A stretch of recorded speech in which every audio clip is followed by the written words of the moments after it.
My name is Jason Pizatella, President and CEO of the Morgantown Area Chamber of Commerce.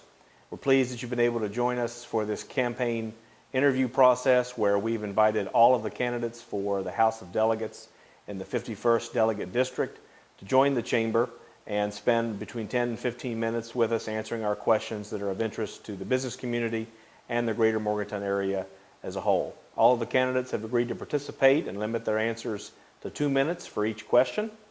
And we're pleased that you've been able to join us and hope that you'll find this candidate information segment very informative.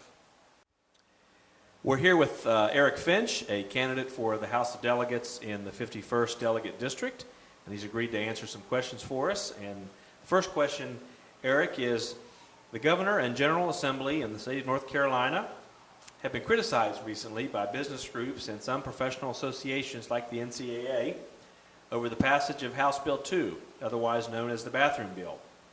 If elected, would you support or oppose a bill of this nature, or one that was similar to the Religious Freedom Restoration Act that the legislature considered earlier in 2016? Well, as a future pastor, I'm pursuing ministry credentials. I understand religious freedoms. I respect religious freedoms, and we must make sure that we protect them or restore them according to the proposed bill last session. But at the same time, I understand tolerance, and we got to make sure we're tolerant. But as far as the case in North Carolina goes, I've been following it somewhat, but not every day. And a lot of what I see, I'm not sure I support like a bathroom bill. I'm more so on the religious freedom aspect. But the NCAA's policy is straightforward when it comes to playing basketball. You play on the team with the gender that you were born with. And the NCAA fails to realize that, I'm assuming, when it comes to the bathroom policy that North Carolina wanted imposed. So at the same time, I want to make sure that we keep businesses happy. We need to bring businesses into the state, but we need to make sure that the businesses are being fair with the criticisms that they make, and make sure that it's not hypocrisy when they're criticizing us. Next question is, the state of West Virginia's budget has become increasingly challenging to put together in recent years due to reduced severance tax revenues on coal and natural gas, combined with the ongoing effects of the recession that still seems to be lingering. Would you support increasing taxes to ensure that the state can maintain the constitutionally required balanced budget? Why or why not? Generally, the short answer for that's no. I don't want to increase taxes at all. Yeah, I'm only 20, but I've already paid taxes numerous times, and I already hate them. But I want to make sure that if I'm not going to say that I won't increase taxes or I won't vote to, because I don't want to make any promises that I can't actually foretell the future on. But if a tax increase is going to happen, I want it to be our very last strategy. I'm more on the cut side. We got to quit wasteful spending that's happening. We got to evaluate the systems that we use whenever it comes to spending money, and I think home rule is a great way to start that, and make sure our money stays where it came from, and I think that will also improve our roads as well. But I don't want to increase taxes, because when you increase taxes, you're just lowering spending from working families and from businesses. And if you increase taxes, businesses can't hire people, and then we have more people unemployed, and then it gets more expensive real quick, having to pay for the unemployment benefits for the people who can't find jobs because businesses can't afford to employ them. Next question is, according to officials at West Virginia University, WVU has sustained approximately $30 million in budget cuts over the last 3 fiscal years. In light of these cuts, what actions would you pursue in the legislature to ensure that lawmakers do not balance the state budget on the backs of higher education institutions like WVU? I attend West Virginia University, so I've seen this firsthand. When I started, my tuition was $6,700, and now it's up above $8,000.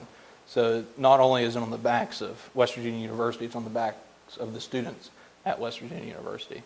So I don't want to put it on the back of the university.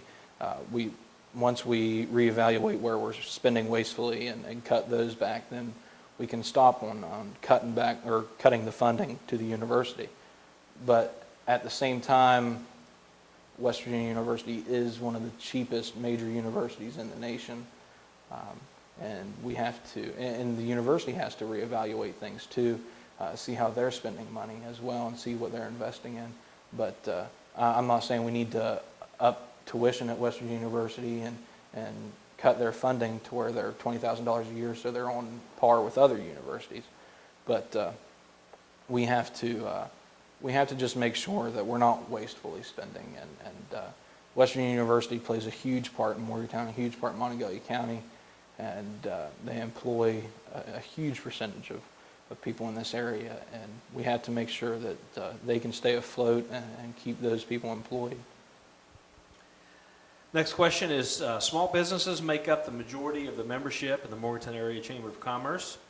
And if elected, what are your top 3 policy priorities that would help small businesses thrive in this area? Top 3, I touched on it a little bit already, is cut business taxes or not increase them for sure.